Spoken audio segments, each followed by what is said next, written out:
Hello and welcome to the third episode of the Discord chat. We are live from our new virtual studio somewhere beneath Oddworld. For intros, I'm your host Dan, and we're excited to welcome back Lorne Lanning, Chief Creative Officer and co-founder here at Oddworld Inhabitants. Welcome to the show, everyone, and welcome, Lorne. How are you doing today? I'm doing good. Good to be here, and thanks for having me again, Dan. Thanks for those of you showing up. I look forward to our chat today. Yeah, it should be awesome. Just a brief reminder that Oddworld Soulstorm Enhanced Edition is coming soon to Steam. And to celebrate, we've got a few activities that you can participate in. Firstly, we've got our wishlist campaign. All you need to do is create a free account on Steam and add Oddworld Soulstorm Enhanced Edition to your wishlist. This really does help our visibility on the store, and by doing so, the community can unlock digital goodies when we reach our targets.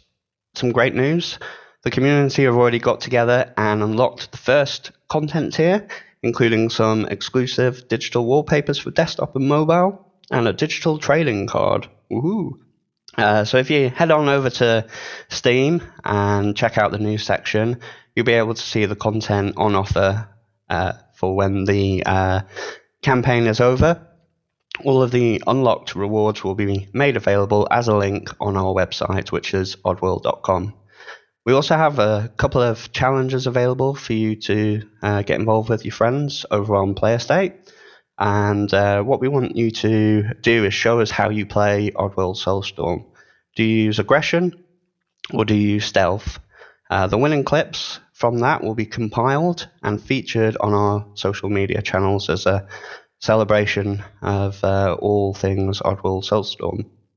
And finally, we have a creative challenge which is inspired by the artwork of Soulstorm and the tattoos or brandings that you see on Abe as well. And all you need to do is go over to playstate.com, find that challenge and create a design, and then the winning design will be made into a temporary tattoo, and we'll be giving those away in future competitions. So go and check those out. Now, as a recap, we are on episode 3 of 10 of this first podcast season, and we'll be doing these live chats in this format with Lorne every month. And we're giving you, the community, the opportunity to put questions direct to Lorne on our featured topics. The topics will be mentioned in our Discord server, which is discord.gg/Oddworld.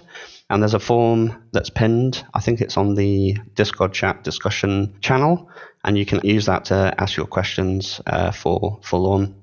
We'll do our very best to answer as many of these as possible in the time that we have available, but we need to make sure they are on topic. If they're not on topic, we'll either come back to them at a later date, or we'll answer them another way in the Discord. Also a reminder, the podcast will be available to download on anchor.fm/Oddworld Inc., Spotify, and our YouTube channel. And if you have any suggestions for the podcast, you can leave them in the Discord chat channel on Discord. Right, let's get started. So I've got a quick question for you, Lorne, and this is slightly off topic, so I'm going against my own rules here, but I'm learning as I go. And this one came in from Redgar, and they ask, will we ever see a new Oddworld song? They really liked Get Freaky by Music Instructor that was released for Abe's Exodus. And what I want to know is, can you still spit bars as Abe? I'm not even going to try. But, it's interesting how those things happen. What happened with Music Instructor was, I believe their first, it was a breakout hit for them. Not Get Freaky, though that did become, top 10. But their first, I believe it was their first album. They were in the studio, they were recording, And it was, cutting in albums, a lot of work, right? So late nights and things like that. So they were playing, Abe's Odyssey came out right at that time. And so they were getting through the recording playing Abe's Odyssey. Then their recording went big. It became a big hit, particularly in UK area, right? And also Euro territories as well. And the Euro was just being created as well. So all that was kind of new. And then they contacted us after Abe's Odyssey, and they heard we were making Abe's Exodus, and maybe it was, I'm sure it was their business manager. And they said, hey, man, playing Abe's Odyssey was just so memorable and connected for us for our first album. And then it was a hit. We were hoping to do a song, for your new one. And then we were like, oh, how cool would that be? Right. And so we were like, sure. And they said, can you send us some things, for the video? And we were like, why don't, yeah, we'll send you a whole bunch of stuff. So we just took the animators and we said, can you guys just do some things with the footage, make some characters dance, do this and that. And they did. And then on the other end, music instructor and their video people, they cut it together. They just made it all work. So we gave them more than they were expecting. And then they gave us more than we were expecting. And one of the coolest moments in my life after that was sometimes it's the littlest things, right? But we were in Germany, still doing a tour, and the song was out and the game was out. And when I went into it wasn't a Virgin Megastore, but it was a mixed media store in Germany, and I don't recall the name of the chain.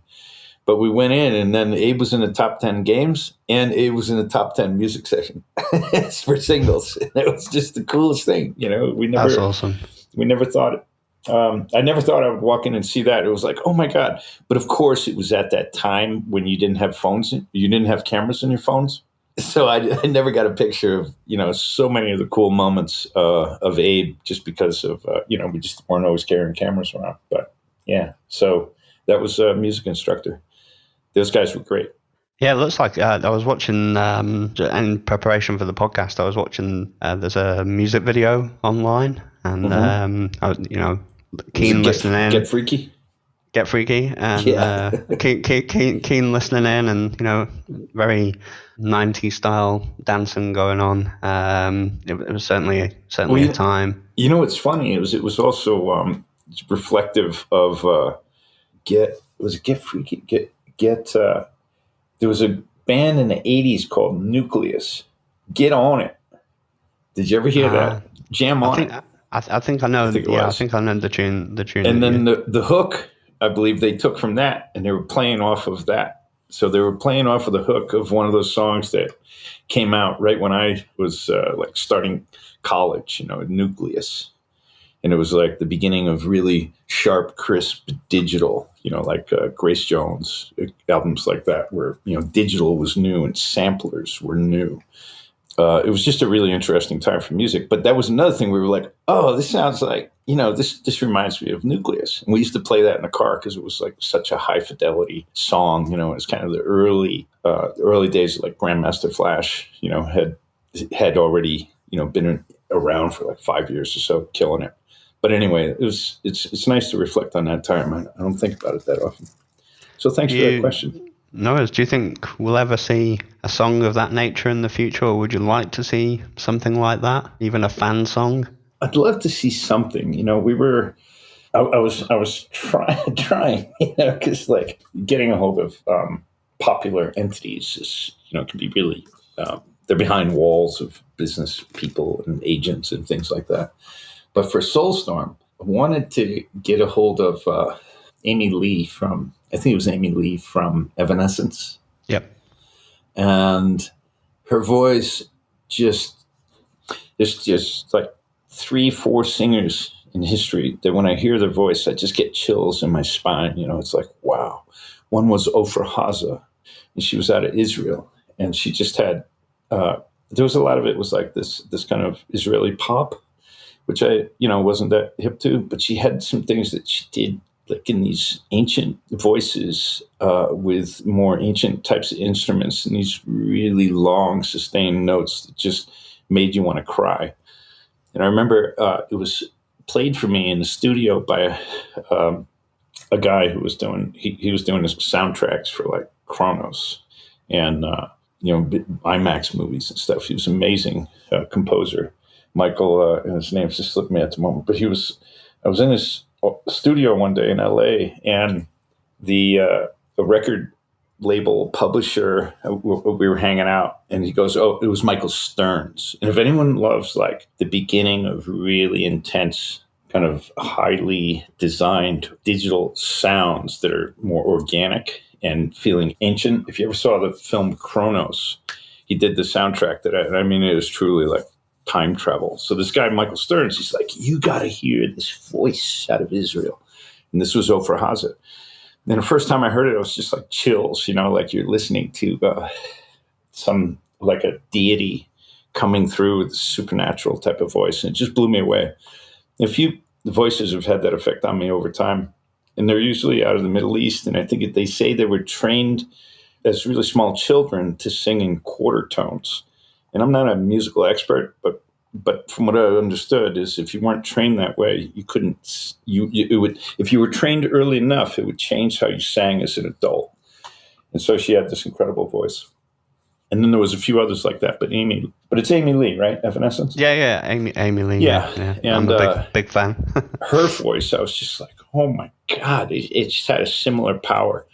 And I was like, I want to have a song for Oddworld that has that, a voice that just like comes out of the past with a powerful resonance to it, where you can feel what they're feeling because their voice is so expressive and then so wide in range and capability.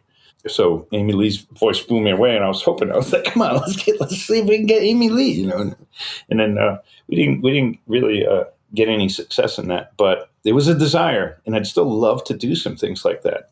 But usually it comes with big marketing budgets. And so since we're self-published, we didn't have many things like that coming our way like it did when you have, mainstream retail marketing on your products. Something to bear in mind, hopefully. Yeah. The future. Yeah. Maybe we can come back to this. Sure. That's awesome. I'm quite a fan of Amy Lee and Evanescence as well. Yeah. Also, as you were talking about voices, I was just thinking of I don't know the name of the artist, but from the film The Fifth Element, where there's like that concert singer. The opera singer, yeah. The opera singer from that. Yeah. That's like one of those powerful voices that you just remember through time. Yeah, it's funny. It was like, as a kid, I was growing up, my dad was a singer. He sang with the U.S. Navy choir, which when I was a little kid, like 5 or 6, my mom was like, we're going to watch your dad on TV tonight. And this is at a time when there was only 3 stations, 3 television stations that came in. There was no cable. It was like, how good was the antenna on your roof? And the answer was always terrible. And so you got 3 half-assed stations.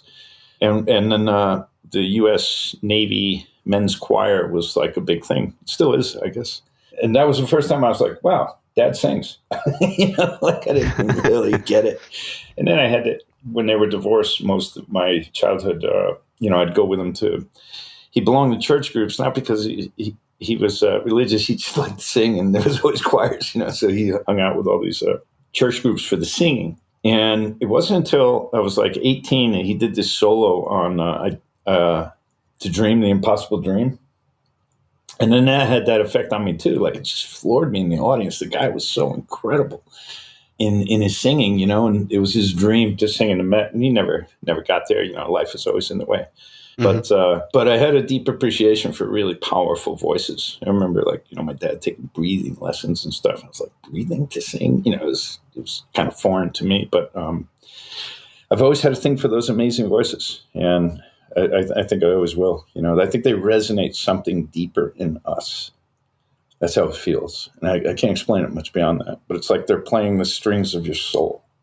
Yeah, it's an interesting concept. Yeah. Cool. I appreciate that extra insight. I'm sure the community are enjoying that. And I've already seen in the Discord, people are talking about Amy Lee, and that's quite cool to see. So in our Last episode, we started a journey of discovery through iconic locations on Mudos. And we started with Rupture Farms, Soulstorm Brewery, and then we had a bit of a discussion around the Slig Barracks. And in this episode, we're going to continue that journey. We're going to take a look at some of the other iconic locations. We're going to talk a little bit about Boneworks, Fico Depot, and Necrom. Okay. So let's start with Boneworks. What is the significance of this location on Oddworld? So Boneworks was, so Necrom was the burial grounds. And then where it was being mined was then called Necrom Mines. And it was larger than just Necrom Mines. So we could say Necrom Mines was a subset of Necrom itself would be such a large thing. It'd be like a national forest. Imagine hundreds of thousands of years of ongoing, that was really the sacred place for the burial grounds of the Mudokan people and others. And and so the idea was like, imagine a national forest was kind of being deforested. And so if you thought of Necrom in that big of a way, and then Necrom Mines was just continually eating into it. And what also goes with tombs in history, in legend, is secrets. Right, the greatest secrets are sort of what archaeologists are hoping to find, almost always in tombs, or maybe not always, but predominantly. Boneworks was where the bones would be sent to be processed, and these bones would be used in various types of products because they had special ingredients. And then you're into the lore of and the history of cannibalism and sorcery. If you think of in Africa, it was Voodoo, which became voodoo in Haiti. Like there's oftentimes, bones. And if you just think of classic, you're in the UK, Dan, right? Think of classic old pagan, witch practices. And you'd say, oh, a bat's eye and 2 frogs' legs and a squint of this and a pinch of that, the classic wizard making their brew. So Boneworks was a big industrialized place that had industrialized the processing of, for lack of a better word, human bones. So it was Mudokan bones. And out of that, it had various properties. Some of them were simply material, meaning chemical, and others had more supernatural properties, which is how it came to be used. I've always been kind of fascinated by the history, not as a practitioner, like I have no interest in practicing the occult or things like that. I do believe, we have the power to manifest our dreams and positive visualization. I believe in those things, but, I'm not a practitioner of things, right? But I do a lot of research because I like to understand the operating system of such. And oftentimes in, let's say, witchcraft or voodoo, you will find traces meaning fingernails, pieces of the individual, which you could say DNA traces to the target. And oftentimes, if you, even to this day, if you went to witches or witch doctors in certain places in the world and say, I want to cast this curse on this person. It happens all the time, all across the world. In Saudi Arabia, they still, stone women to death for practicing these things. And I'm sure it would be men too, but we hear the stories of women. And so if you wanted to cast a spell, the witch doctor would tell you, I need a trace of that person. Bring me fingernails or hair or something like that. And those would be the things that people would easily collect of someone else. And then that would become part of a binding that would become a spell that would be used to basically influence and control that person. So if we took that sort of metaphysical concept and inflated it up to an industrial scale, then we start to say, well, in our modern world today, we largely think of industry as something that processes physical materials, outputs physical good or service, and that's about it. Some of them are better for your health or some of them are better tasting. But if we said, well, this world, they haven't abandoned the metaphysical ways, the sorceratic, witch doctor-like ways. It's just evolved with industry. So in the idea of Boneworks was that the bones hold a lot of properties, some of them physical, some of them metaphysical. And then those are sent to different industries. And then in the case, of course, of Exodus and Soulstorm, it was the brew. So we focused on the brew that was what was the primary industry that was using it to keep the people suppressed. So Boneworks as a hub itself, different lines would be going off to different industries, pharmaceuticals, food for different purposes, but some would be for the physical properties and some would be for the medical physical properties. So I hope that's an explanation. Yeah, that's good. And one thing that I noticed, so I think it was Abe's Exodus, there was Boneworks there quite prominent, but in Soulstorm there only seemed to be like references to it via I think it was like bags of rare bone powder that Abe uses in some of the crafting mechanics. Was there a reason why you didn't focus Boneworks too much in Soulstorm compared to some of the earlier games? We wanted to, and it was in the trajectory. It was on the development path, and the truth is, so here's the reality of production. The reality of production, and myself included, we like to think that the creations that we engage were sort of really, really thought of in 100% completeness, and you got the story that they really wanted to deliver. But rarely is that actually the case, because physical reality gets in the way. Time, money, budget, schedule, people, resources. And so almost all the works that we've seen, they're really what was able to be delivered in the time and money that they had. So I'm just being brutally honest about the truth. Yep, that's appreciated. We love that. Yeah, you bet. And so I'm just being transparent about it. So Boneworks wanted to go in there and had a guy, pretty amazing production designer. Some people might be familiar with him, James Payak. And he painted. I worked with him to develop the new Boneworks. And Boneworks was always conceived. I think Chris Holm was the one who conceived it this way, that it was I had thoughts that were compounded on. We wanted it like this place that could like harvest an enormous field. It would be like a moving slight factory back and forth, like a 3D printer putting down a house or something. It could just move around. So it was mobile and it was industrially strong, like old tech of crushing and grinding and, turning hard things into powders.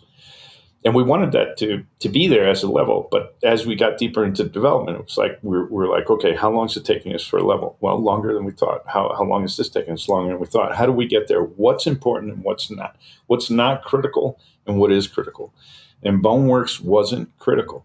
So even though we had done the production design, we had a number of some really, really cool artwork that was made and some animating technology, like mixers and things that were made. But ultimately, we had to make that really hard choice. And so it wound up on the cutting room floor. Do you still keep hold of like any concept art stuff that doesn't see the light of day? Or? Oh, yeah. We got it all.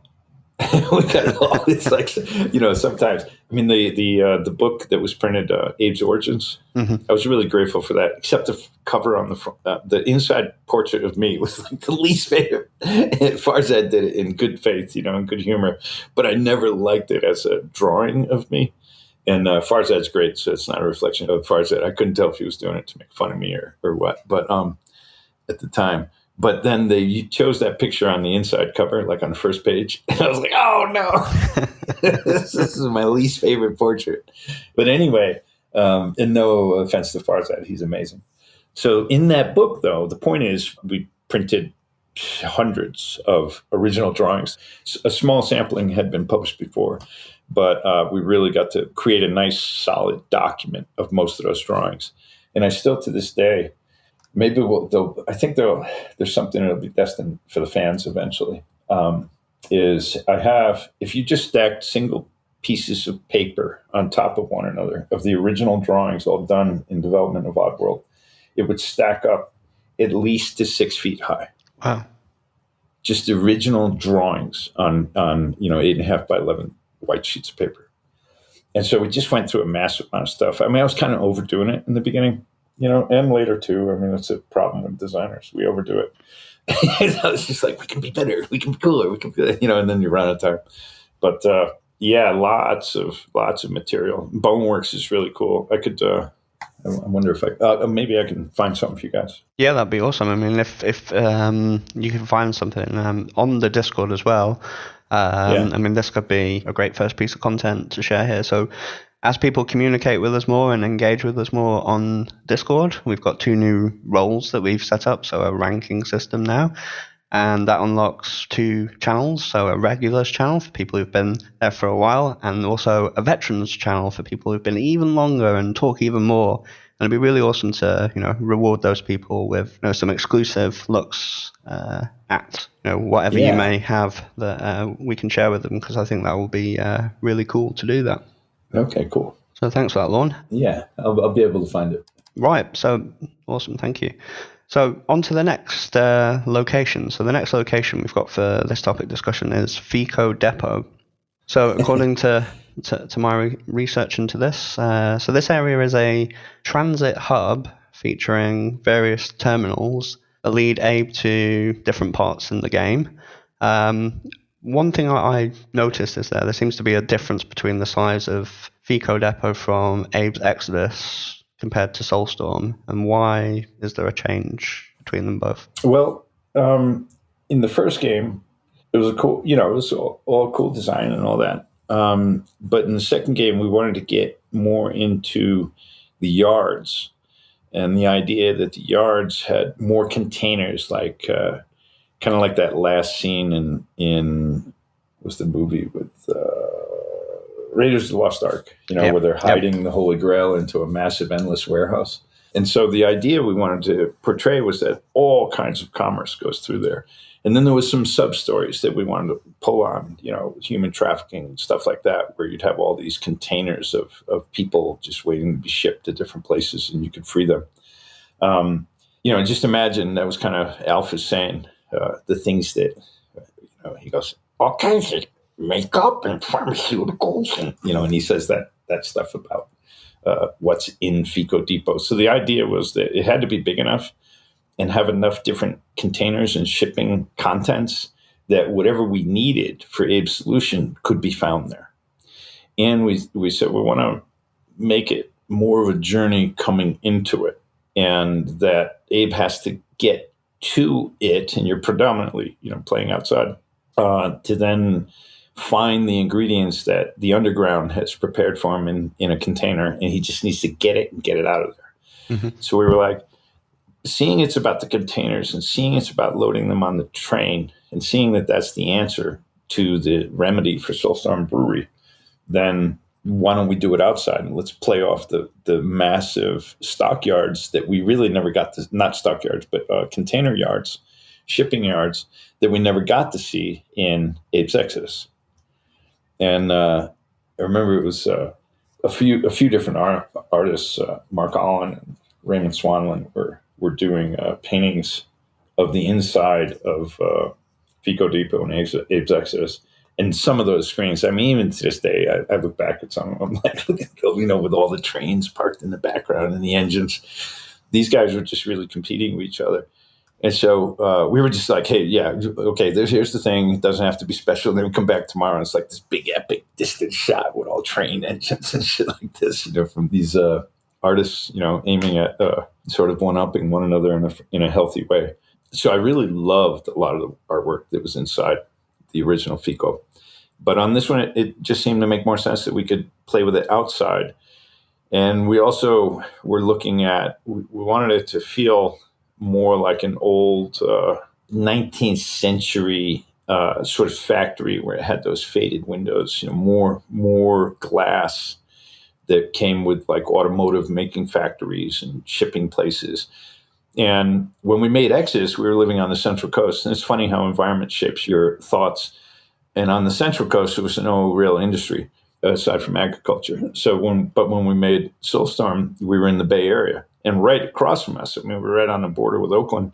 And right across from us was all the Oakland shipping yards. And we were just always seeing these huge cranes carrying big containers around. It's also, those huge cranes were what gave George Lucas, because he used to drive between San Francisco and the Marin, he'd cross the bridge, and you could see these big, white, enormous cranes that look like kind of like stick dogs or horses in the distance. And they're huge. Yep. And that was what gave him the idea for the walkers in I want to say the ATATs, but I might be wrong. 80. 80 ATATs, yeah. Yeah. I only know that because, as you know, Lorne, I'm really into my 3D printing. And right. I experimented in some 8080 3D printing very recently. And those are the most amazing things the first time you saw them, right? Yeah. Like it was like, whoa, no one had ever done anything like that. And also, so we were in that environment of the Oakland yards.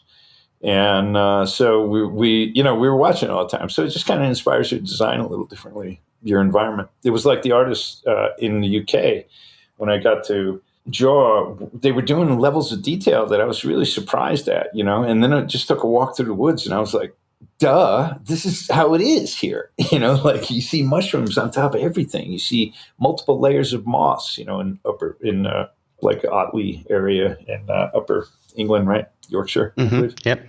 And it's like, of course the artists are into this detail. That's what's all around them.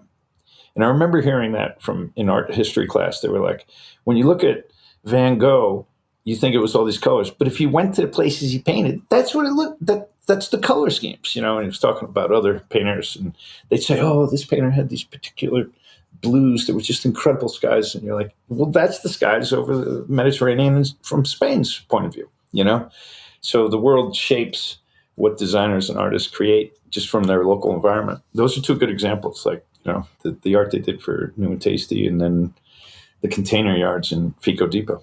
And we just wanted it to feel huge. Yep. So, and that was a bigger part. Some of the artwork that I've seen online for the depot and the containers that you're talking about, it really does give you the sense of scale when you look at it, which is really impressive. Well, good. Glad that comes across. There was another mention on the back of this from one of the team that earlier on, I think in the Soulstorm campaign, I think it might have been a presentation at EGX, there was a vision presented that Fico Depot might be like a hub where a player selects levels from. But yes, that has changed. Can you talk about that original vision? Sure. And the original, so on Exodus, was really a favorite game. Right? A lot of Oddworld fans say Exodus was their favorite. But one of the criticisms in the first game was that you return to the depot every time as a hub, but it never really played differently. It was kind of like, why'd you bother going back? Mm-hmm. And so that was one thing we were listening to, was like, if we go back to it, there has to be substantive change.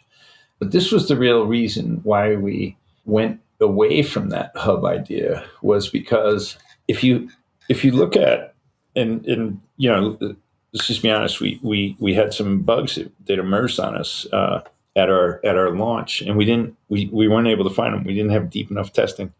But part of the reason is because we made the complexity of the game so much more, with the collectibles, with the currency, with crafting, and with number of characters that could follow you, etc.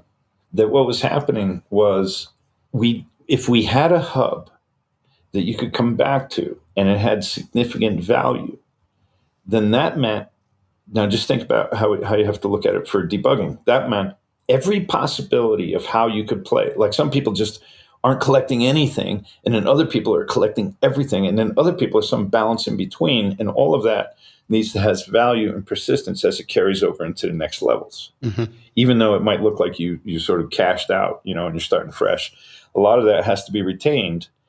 And then you find out, well, if someone didn't pick up this thing, but did pick up that thing, but they didn't do this with it in this level, then that creates a crash bug 4 levels later.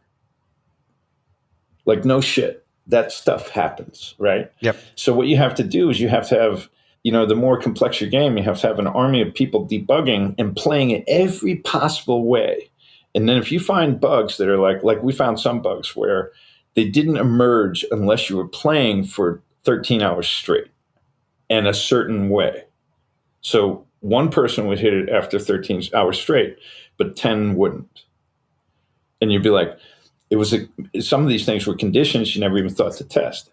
So, and that's the more complex the game, you're going to have a lot of those problems that get discovered, because the mix of how you got to that point in time in the game is slightly different for all the different people. It might not feel that way to the player, but it is in terms of code and the management, what's happening.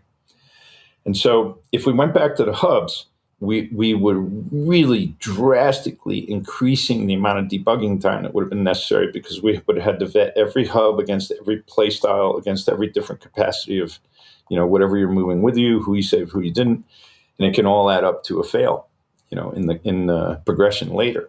And so we just, out of the simplicity of time and efficiency, and also thinking we might be, we already were feeling like we were too long.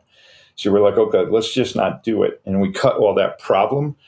But if we do the rest well, audience shouldn't miss it. And that's how you come to your sort of, red line must-have decisions now. We need an answer now, in development. And you make a lot of those choices, thousands of those choices. It's often strange, and often the player probably doesn't realize the tangents that you can go off when developing a game, and then when you realize you've gone a little bit too far, then you have to step back and then go off in another tangent, and it's like, oh, what could have been, might have been very different, but it's great to have that additional insight, because it probably answers a ton of questions, and will probably create a ton more questions as well. they're not real romantic answers, they're not real brilliant answers, but they are kind of what you suffer through and what you have to figure out remedies for. Well, it's great insight. People love this stuff, so thank you very much for that. My pleasure. So yeah, the final location on this discovery, before we get into the community's questions, is Necrom, and in Abe's Exodus, this was the first level? Yes. Necrom, not Necrom Mines. Yeah, Necrom. And well, wait a minute, wasn't Necrom Mines? You gotta remember, for the designer, it's kind of like, if you ever watch Johnny Depp, he says, I never watch my own films. So for the designer, there was so many different possibilities of what you were working on at the time. You don't always specifically remember, especially like 18 years later now, or 17 years later, which choice got implemented, right? Because I might have spent like 80% of my mind share solving a problem that never wound up in the game, or designing something that never wound up in the game. What wound up in the game was something that maybe only 5% time was spent on. So in the way our brain works, you're still thinking, oh yeah, that was an excellence. And like, no, it wasn't, you idiot. It wasn't in there. We cut it. It was like, oh shit, but we spent so much time working on it. And those things happen all the time. So I don't always have a perfect recall on the games. One, just because of time and I'm getting older. And then two, you were working on so many other things that never made it into the game that in hindsight, you're like, I remember we spent a lot of time on it though. And they're like, no, don't you remember we cut it? It was like, oh. And I haven't looked at the final game long enough to, have that clarity. Okay, well, so from the stuff I've been looking into around Necrom Mines, sure. So players discover that this is a holy place for the Mudokons, yes. But something about that changes for them. Something to do with the Gluckons. Can you talk a bit about that? So in almost all, I'll try to cover this quickly, right? In almost all of human history, as best we can tell, cities of the dead preceded cities of the living. And what I mean by that is, to the best record that archaeologists have been able to scrape together, the earliest congregations of large people were not in cities; they were in nomadic tribes. But the thing to the nomadic tribe was, this is often in wherever we find the same pattern. It was very important to them to bury their dead with each other. So what would happen is they would, the place, their burial grounds would really become the first highly populated, although dead residence, the highly populated static area, geolocated area. And they would pass it usually coming and going, right? So they go, depending on what side of the equator, but let's say they're above the equator, they go, south in the winter to be in warmer climates where there's still food and things like that. And then they'll go back to the colder climate in the summer. And they, all along the way might be where the burial ground was. And so those burial grounds, I have a book called Cities of the Dead. I got a book on a section in my the designers who listen would love this, but I got a section in my library called Cities of the Dead. And one of the books is called Cities of the Dead, and it's a history of graveyards all over the world. And so it's like, to me, that was like a mind-shattering concept. Cities of the dead were predated cities of the living, because you had to have like agriculture, things like that to have cities of the living. We had enough food locally to sustain them. And so I found that concept fascinating. The other part of that is that burial grounds were always considered sacred. To this day, we have a mystery about graveyards and being in mausoleums. Like, it's just, we're human and we all know we're going to die, and this is places for dead people. But they were always sacred. And particularly if we think about in films, you always saw this with like Native American cowboy and Western movies. Something that's like, oh, we're in the burial grounds. We need to be careful, man. They'll kill us if they find us here, because they didn't want them desecrated. And even to this day, we have like mining rights that are on burial grounds, and tribes are in outrage, and human rights organizations are in outrage, things like that. So they were considered holy in that context. And then who else knows what goes on with the dead, right? Like, the militant materialists would say there's no such thing as afterlife. People who've had near-death experiences say it changed my life knowing that there is an afterlife. So then we have all kinds of stories from all over the world, millions a year, of people believing they see entities and ghosts and things like this. So it's still a big mystery to us. And the idea that holy spaces get desecrated is kind of the beginning of the end of a tribe, of a people. And because the faith in it becomes a shattered thing. Ancestor worship was massive in history. And so I think that helps shine light, and I know I'm being a bit verbose, but this is the way I think about things, on why this was a holy place that was then becoming something changed, because someone was no longer treating it that way. They were just seeing it as a resource to be harvested. And that would be like a great sacrilege, so to speak, for those of that faith or of that belief system or that culture. An ultimate insult, so to speak, and the beginning of their end as a people. Like the erasing of their history goes with that. It's really insightful. And in Soulstorm, so you've got Necrom mines, but beneath Necrom mines is the Sanctums? The Catacombs, yes. Yeah, Catacombs, yeah. We had a question, which we're not going to come into because we've got quite a few questions, but this one was from Caroline, and she was asking, are there any other like Sanctums on Mudos? And potentially, would there be any other keepers of said Sanctums, or are they only in that place? So this would be the oldest one. The oldest, but there would be more.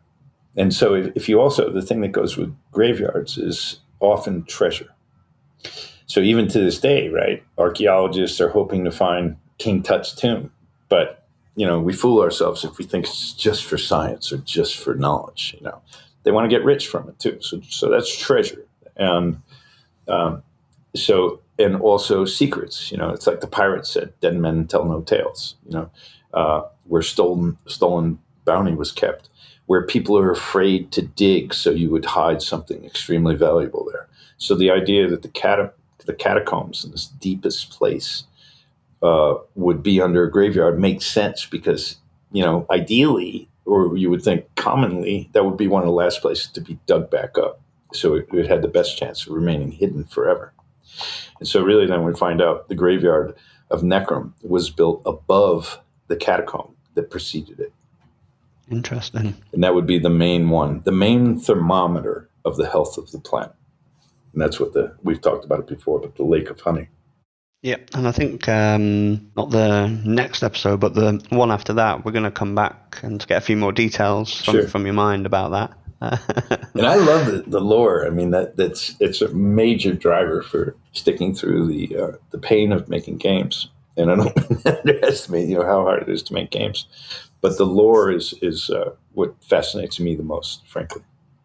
I love the lore as well. I love learning about the lore. That's one of the great parts of being able to work with your good self, the rest of the team, and Oddworld is learning about all of this stuff. It's right on. Mind-blowingly awesome. Fanboy moment, right? Get back on track, Dan. Okay. Okay, so now we're at that part where we're going to answer some questions, or I'm not going to answer any. Sure. I'm going to ask them. Lorne's going to ask them, and they're on the answer them. Sorry, on the topics that we've set. Just a reminder: if you want to ask any questions for next episode, the focus of that discussion, we're going to be talking about some of the species native to Oddworld. We're going to be talking about the Gluckons, the Medokons, the Sligs, and also the Vikers. And you can ask the question using the form, which I think Nathan will share in the Discord. So the first one is from Vlam. I think we kind of covered this a little bit earlier, but the question was, why was Boneworks not a location in Oddworld Soulstorm? So we talked about that a little bit. So Vlam, go back in time in the podcast, and the answer you seek will be there. So the next question, a bit related as well, is from Mudomo Warrior. Will the community be able to visit Boneworks in some form in the future, do you think? And do you think that Abe might encounter Director Fleg after the events in Soulstorm? And they also say, keep up the great work, Lorne. Oh, thank you. I hope so. I hope so much on these things. Maybe a. Let me just say, there's some people trying to get. We'll see if it happens, but trying to get a linear series made of Oddworld.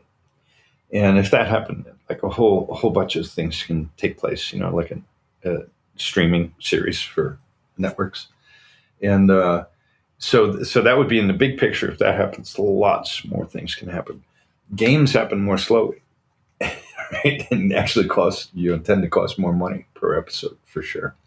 And so they happen slowly. They're interactive, and therefore just a lot more complicated in different ways. But all of the places in Oddworld, I created it with others with the passion that it was something that would have the depth that we would stay interested in for the rest of our lives. And I have, and we've sustained it.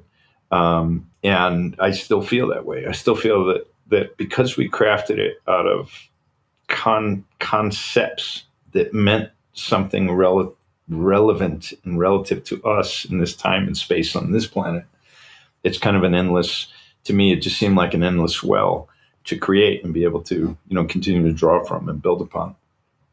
And so I hope so. I hope we can really go in there. If it was, let's just say if it was a linear series, I wouldn't want to see Abe get out of Rupture Farms till the end of the first season. Think about it that way.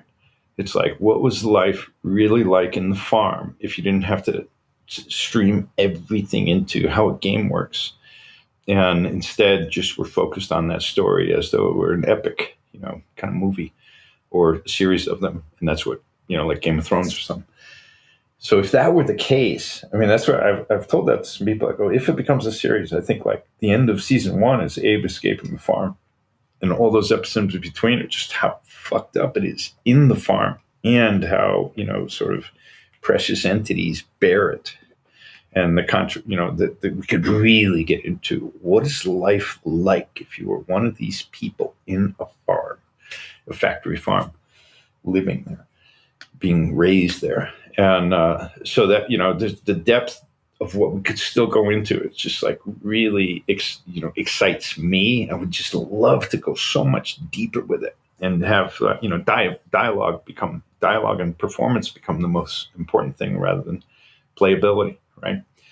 And so all your time and energy would just go into what's the quality of the story, how are the characters developing, tension or relationships, et cetera, et cetera.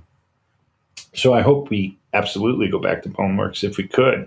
I'd love to have it a major staple place, like Alderaan or something in Star Wars, places you go back to. And so the short answer is yes, you hope to. The long answer is it all costs not just money, but fortunes to make. Like you're in millions and millions for any of that content.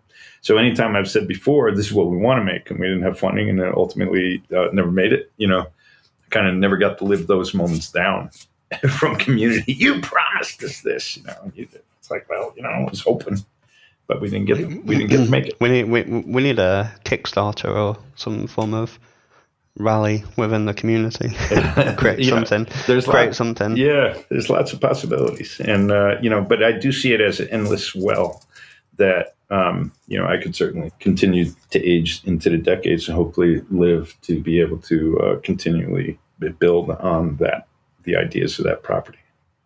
Awesome. Thank you very much for that. You bet. The next question is from... Oh, I just want to say for Fleg, we loved Fleg. I'd love to get Fleg back. I didn't comment on Fleg specifically, but he's certainly got a place. He's in the universe. Oh, that's awesome. Awesome. Thank you. So the next question, I might pronounce this wrong, but I'll try both ways. So it's either from Vicus or Wicus, depending where you are in the world. Apart from Brew being a raw materials provider, what other products or companies does Boneworks sell to? That would be pharmaceutical companies and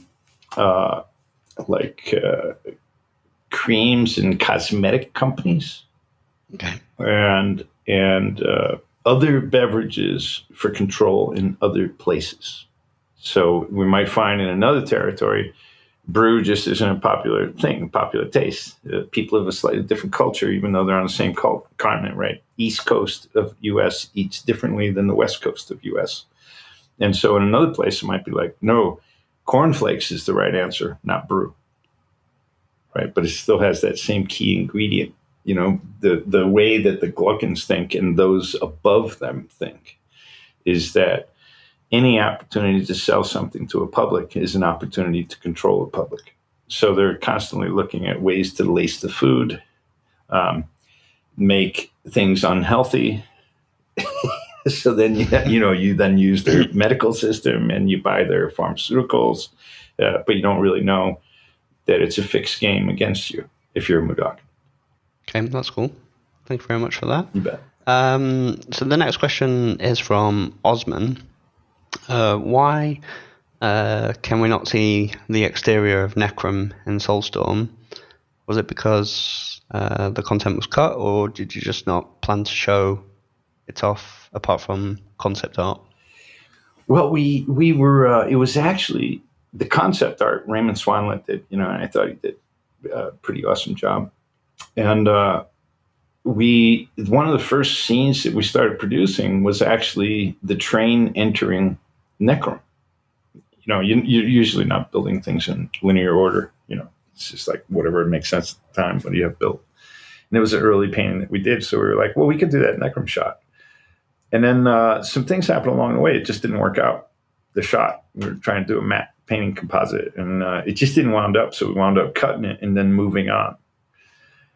And it was just going to be kind of like the original entrance to Fico or something. You just saw the train go in and then you played inside. Same way with the Soulstorm Brewery and Soulstorm. The train goes in and then you play inside. But so the exterior as a 3D shot was a pretty big endeavor of modeling and, all of that. And then we're like, okay, well, if we do it as a matte painting, it's this much. If we do it as a, more of an action shot with more camera movement, et cetera, then it's this other amount more. And then ultimately it was like we were just really squeezed for time and budget, and we had to start streamlining. And then almost any production, you're always in danger of running out of money. And so you just got to make those hard calls. So not seeing the exterior of Necrom and Soulstorm is chalked up to time, money, and necessity. So another moment that wound up on the cutting room floor, which really was sad to me because I wanted it to really, like when we were talking about Oprah Haza's voice earlier, and how there's some songs that are sung in this more ancient tradition, and they're just chilling. It raises the hair on the back of your neck. It's like, wow. And you feel like you're in the presence of something mystical if you hear that in like a great sound system. And so I really wanted that entrance into Soulstorm to be slow. Into Necrom to be as slow and revealing and passing all of these millions of semi-broken tombstones, and then coming upon this basically altar to the afterlife, which is the vultures. And the way that the Egyptians looked at vultures was sacred because of the way they sort of recycled life, by eating carrion and stuff. And so I really missed that myself because I wanted it to feel like a slowed down, more mystical moment that would be a earlier introduction to what would follow in the catacombs. So it's kind of like if you think of Abe's approach in the catacombs, I wanted it to feel similarly mysterious and old and deep and metaphysical and haunting that would precede that would be like the opening chapter of you getting down there into the catacombs to finding out these ultimate secrets of the world. But it wound up on the cutting room floor. And to me personally, I mean, ultimately I had to make that call, but I was like, oh man, I don't get to do that cool sequence of, just arriving there and feeling like you're moving back in time and you're about to learn secrets you never wanted to know, Awesome. Thank you very much for that, as always. Hope that answers your question. The next question is from Insomniac Anvil and asks, are the giant stone bird statues outside Necrom and within the sanctum resemblant to the Mudokons' ancient ancestors? No, they were tied in that they lived in the same locations, these vultures, and that Oddworld species, particular vulture, it lived there on the land with them. And the way the Mudokons looked at life was the way a lot of indigenous cultures look at life, which is all life is sacred. And so they'd say, even if it was the scary bear, or the terrifying snake, it would be something that the great creator, Mother Nature, how we want to frame it, put here in their framework of the universe, in their mythos of the universe. And so the vultures, if you look at the Egyptian lore and why they, or history or whatever how do we want to refer to it, the vulture was something kind of like the shark is in the ocean. Whatever dies and is turning into decay that ultimately can turn into, fertilizer and stuff, but also can turn into disease, the vulture would clean it up.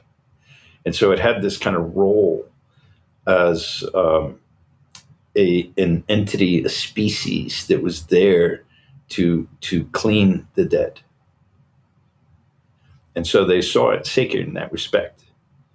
And that was my framework for thinking about, why the vultures, because they were something that was alive but was connected to death. And in the way it was connected to death was healthy for everyone. Thank you very much for that insight. I hope that answers your question. We're now going to move on to a couple of questions about Fico Depot. Yeah. This one's from Oxide. In Abe's Exodus, we see many tourist adverts in Fico Depot. Yeah. What made this such a tourist hotspot? That's a great question. I think part of it was that it was like and we were always trying to play off of what does the sign say, but what does it really mean? And if you live in California, there's these signs. There's some of them. One's called South of the Border, and anyone who's driven to Tijuana or something has usually passed this. They call it a huge tourist trap. And everyone's like, oh, they come back with T-shirts South of the Border. It's a place. There's another one called Anderson's Pea Soup. It's on the Inland Empire of California through the agriculture country, big straight line road that goes on forever. And but you go in there and it's like, this is okay, but according to the signs, it's like you're approaching Disneyland, right? So what we were thinking is even tourist traffic would be using trains. And one of the major exchanges would be Fico Depot. And so because of that, why don't we make Fico Depot a stop as well? And if you've ever gone on like a cruise ship or, you take a kind of tour. I took one in Singapore once. They're like, we're going to show you Singapore. And then they're inevitably, now we stop at the jewelry manufacturing and you can buy, right? So you're just like stopping into little warehouses and stuff just so you can, they can sell you something. So we were like, oh, well, Fico Depot, that's just a hub to get you to the real place you're going on vacation. But why aren't we selling you tons of souvenirs and shit like that? So we were playing off of that like a tourist trap. I believe that answers that question. That certainly does. Thank you very much. You bet. Okay, so the next question is from Rupert. Yeah. Do you think Fico as a distributor or distribution thing reflects a monopoly that distribution and logistics companies have, and how they can impact the environment? And also, as a follow-up to that, is climate change an occurrence on Oddworld? So that would give a little bit of the answer away, but it would be yes, but not for the reasons you think. Okay. So, and I would leave it there. And let's just say the political power class would try to convince you it's one reason, but it's actually happening for a different reason. Okay, that's cool. Okay. Thank you very much for that. And the next, final question that we've got from the community this month is from Adrian. Yeah. And said, you did an awesome job of creating this dense world that is Oddworld. I imagine that it's hard to create such a world. So what tips can you give to people that want to get into game development or other kinds of media and start creating their own stories / worlds? Cool. And then just as a follow-up to that, what do you think of, people who create fan fiction based on the world that you've created? Right. And I'll start with, I think it's a great question, because the beginning answer is it's a lot more than you can ever create on your own. And so it really comes down to, I get the credit a lot. I had a role and was a director and creative director of those things. But so many ideas are filtered out of a large team of people. And so many people bring input to that whenever you're thinking of this, for yourself, like, I want to build a world too. You have to get co-participants in the process, and they become your team, right? And so not only do they need to buy into it, but you want them to feed it as well. So you want it to be a creative place for everything, not just you as a dictator enforcing your vision downward. I love Lucas's creations, but oftentimes, a lot of film directors have thought that way. It's just their vision down, and then they might work with the writer, and then they might listen to the cinematographer for shots. You know what I mean? You might let actors have some leeway. I think games it's a longer process to create. Your development cycles, like usually movies, they shoot in 6 weeks and they're doing effects or something the rest of the time. As the group all together, they tend to be shorter time sinks. And I'm not speaking to complexity, but just, games are like always multi-year productions, almost always, if they're viable. And so when you're thinking of creating your own thing, you have to think about how a larger body of people you can be more including in the creative process, so that it becomes a co-creative venture. And then in that respect, you might be the captain of the ship, but everyone else needs to operate stuff if the ship's going to go anywhere. It takes a lot of people. And so oftentimes I get I was the center spokesperson for Oddworld and the creative director for Oddworld, but a lot of ideas were shaped from the synergy of people. So I never want to underrepresent that. So I just feel that's an important thing to say, especially if you're asking about creating your own IPs. It's about being, an inclusive director, not about being a tyrannical director, a commandeering director. And the more you can get people to buy in, and the more that they feel co-creative in that process, and the wiser you are to not just take any idea because it's the politically correct thing to do, but really filter them. And even if people aren't getting their ideas accepted all the time, or they feel like they're bouncing back, it's like, don't give up. We value your input. Just because we didn't use it, don't give up. There will come a time when it is the right idea at the right moment, and it's sad to see when people get shut down. I feel like, well, I've offered my idea 3 times. They didn't use it. It's like, try going to get a project financed and see how many times you get shot down, and if you give up, you'll never get it financed. So it's kind of, those things in life. So the other sense is that you really want to think so deep and rich that there's a phenomenon that happens in movie sequels often, which is the universe wasn't that felt out, but the first movie was a hit. Now they want a second movie made right away, and they'll pay 3 times as much for this. Matrix 2 and 3 was kind of an example of this relative to Matrix 1. And the creators are probably, some of the first ones to admit this. I don't know. I haven't seen the interviews. But on the first one, they were a small budget. They had a lot of leeway. They got to do what they wanted. And what they wanted to do was awesome. I mean, I've never seen a film with such an impactful, badass opening first act, and with the Smiths and the girl and all of, it just all the first act of Matrix is probably one of the greatest first acts of all time. And they were able to do it because they were off the radar. Then they had a huge hit and they go to make the second Matrix. Now it needs to be done more money and faster and figure out a script. It'll be great. You guys are awesome. But it's never as great as the first, right? And that's the case a lot, where it's rare that a movie gets better with its sequels. It happens. And so you have to have a deep universe so that there's always a well to go back to. And you go, we just skimmed the surface before, but there's all these rich nutrients underneath that we can percolate up. I remember talking to Dino De Laurentiis, who produced the id game Doom, the movie Doom.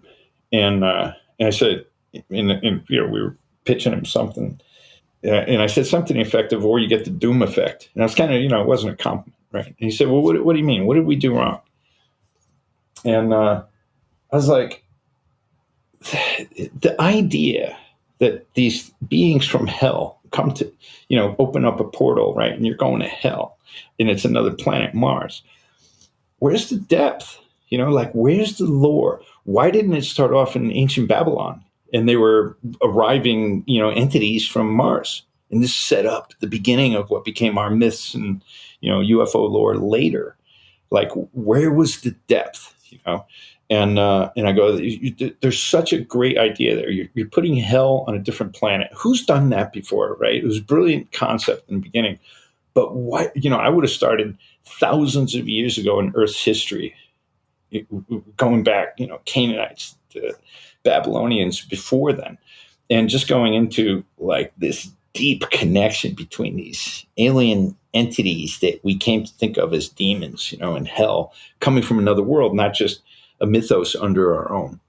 And because of that, the rest of it just became an action movie, and we feel it. When the lack of depth is there, we feel it.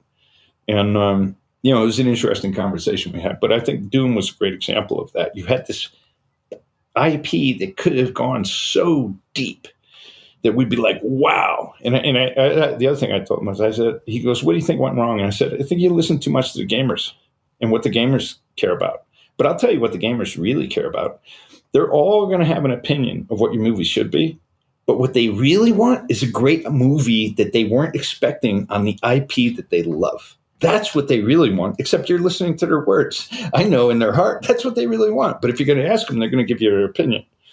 And so it's just kind of one of those moments where you look at it and you go, there was an opportunity to get into so much depth and lore of the world, and it was just missed.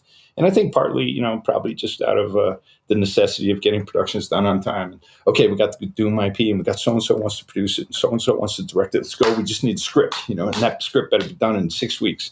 Rarely do you ever get a script that needs to happen that is great.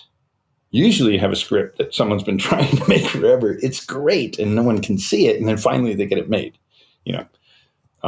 or it's based off a novel that was, mind-blowing. But anyway, again, sorry for the long answer, but I think that helps. Yeah, no, it does. And just as a follow-up to that. Oh, fan fiction, right? Yeah, fan fiction. What's your thoughts on that? I love fan fiction. I just love seeing it. I love seeing people somehow find the time, to do it, which is always amazing to me, and engage it. And it means something to occupy their time. The only tricky part with fan fiction was when it becomes maybe so successful that it starts becoming its own industry, so to speak. Someone's now selling unbranded things, stuff like that. The complications there come in with copyright, trademark protection, and the way the courts work, and the way the judges will rule. Which is if you don't have a history of protecting your IP, and then some big company comes along and rips you off, and now you're in a court battle. if you have a history of not protecting your IP, that'll be used against you when someone big is really doing you damage. And I wish the world weren't that way, but it is. And you learn those things, by experiencing with all the legal discussions you have when you're going through, building something that becomes big and public and has to be protected. So that fan fiction I love, but if it gets to a point where it starts monetizing as a business, then we got to find some way to work it out. That's usually what we try to do. So when we found it happening with T-shirts and stuff like that, we'd go to it still happens, but we'd go to the group and say, hey, this is, our law firm wants to do a cease and desist, but why don't we work something out? And then they go, okay. And then, we wind up with, some of the coolest ones that are out there, I think.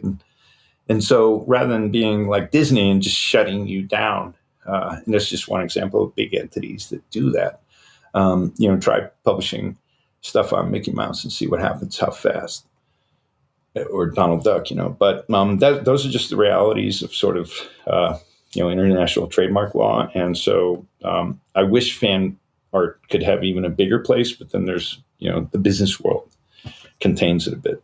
But I love it. Well, that's good to hear you love it. I'm sure the fans will be appreciative of that answer. Right, so we are almost out of time. We're going to have to say our goodbyes for this episode. So, as always, very, very, very appreciate you taking the time to be with us here, Lorne. I love it. And yeah, we're looking forward to episode 4, which will come in June, towards the end of June. And in that episode, we'll be discovering the species of Oddworld with a bit of an in-depth look into the Gluckans, the Mudokons, the Sligs, and the Vikers. So everyone, just keep an eye out on the Discord for more details on dates and times. And you'll also be able to listen to the show as a podcast on anchor.fm/Oddworld Inc. We'll share the links on the Discord as well for this podcast. But I just ask for your patience whilst we complete the edit, because as otherwise with live shows, sometimes things happen and you can't control. So we'll need to do a little bit of an edit there. And if you're listening on the podcast now, hello to you. Thank you very much for joining us. And a reminder, if you want to listen in live, you can join the Discord and follow the link for future episodes. If using our new virtual studio has worked well, we might have the capability to live stream directly to YouTube, Twitter, and Twitch. And hopefully you can join us on those channels if that's something that we decide to do. And remember that you can add Soulstorm to your wishlist on Steam. It really does help us out if you can do that.